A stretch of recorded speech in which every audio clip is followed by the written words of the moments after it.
The best thing about being a full-time filmmaker is that you can get up in the morning at 9 AM. Can you see this? It's 9 AM. And you can drink a coffee at 9 AM at home. That's nice.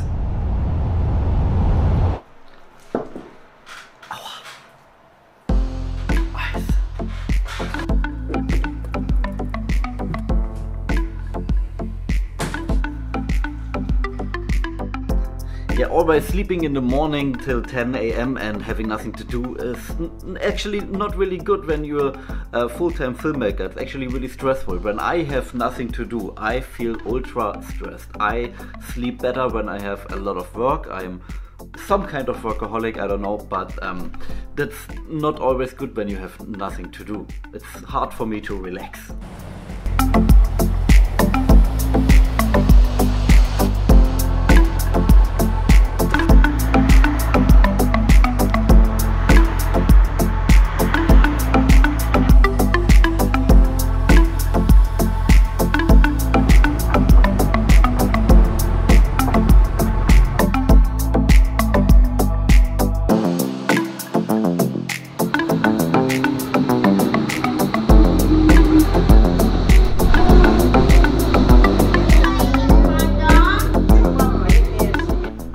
By the way, the German train transporting system is one of the best in the world.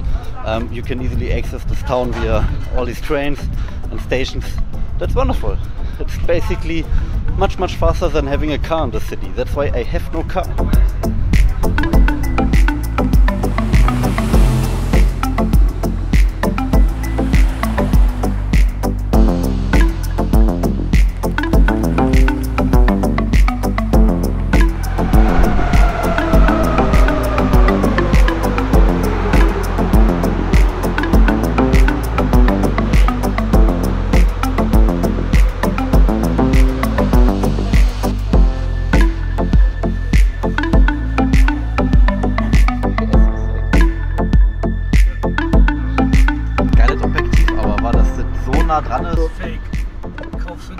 The good part of being a workaholic is that you can develop a business. I worked more for myself, for my filmmaking business, than for any other job ever.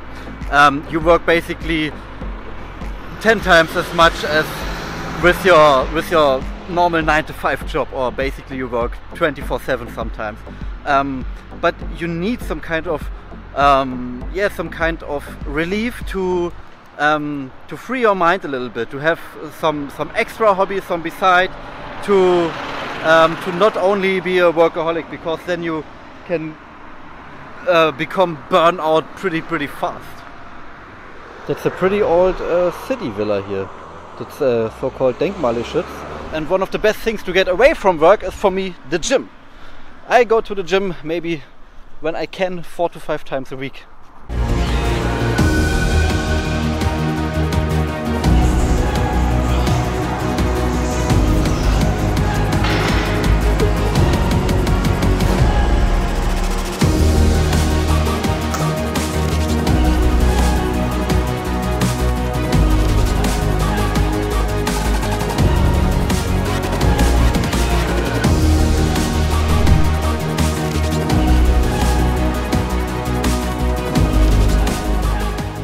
That's my beautiful Suzuki GSX-R 1000. Built year 2003. I started actually my YouTube channel with this bike. I had a channel. The name was actually Red Riding. This was my first YouTube channel. Actually, this channel is the same. I have some motovlogs online and some videos in German. And yeah, that started my videography and photography passion. I took with this bike rides and made little vlogs about it. And how much should you work when you want to become a full-time filmmaker? That's the question of today. Working too much is actually a bad thing, and working too less hours is actually a bad thing. You have to find a middle way. But I think all these parents and big companies who always told us, man, you have to work when you want to become something, become someone 24/7, you have no life anymore and you work constantly. I think that's wrong. I think you can also have a life when you're a full-time filmmaker which is somehow relaxing and stressful. Let me explain. That's actually the beautiful Berlin Spree-Kanal behind me. I'm at the Spreeufer. There's a little party boat over there, and yeah, that's a really nice place. My girlfriend lives here next to this place, and yeah, there's actually another little party boat. It's a nice place in Berlin. If you want to visit Berlin, take a walk in the Spree. Now is it not so packed, and on weekends it's very full here. Stop. Before this video continued, I have a little trick for you. There's a window.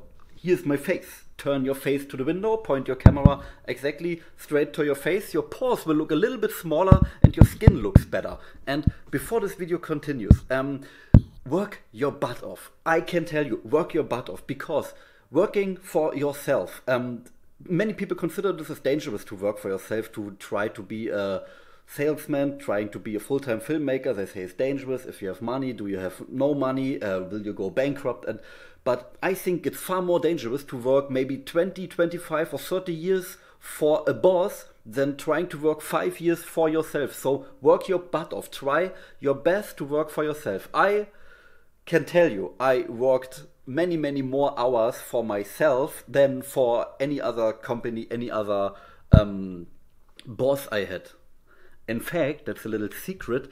I worked as I was an employee at the fitness studio. We had the little counter and there was a PC, and sometimes it was not very busy on Sunday, Saturday evening. It was not very busy in the gym.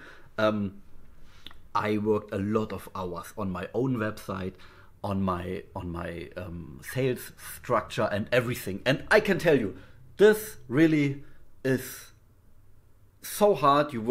I work 20 hours per week for McFit, and I work maybe 60 hours a week or 80 hours a week, more than that, for myself. So I can tell you it's 100% worth to work extra hours for yourself. But I can tell you, don't work that you have a burnout. Maybe enjoy your life a little bit, relax a little bit, or do something for yourself, like go to the gym and everything. I hope you find this video a little bit entertaining. My name is Paul, I'm a German filmmaker. See you in the next video.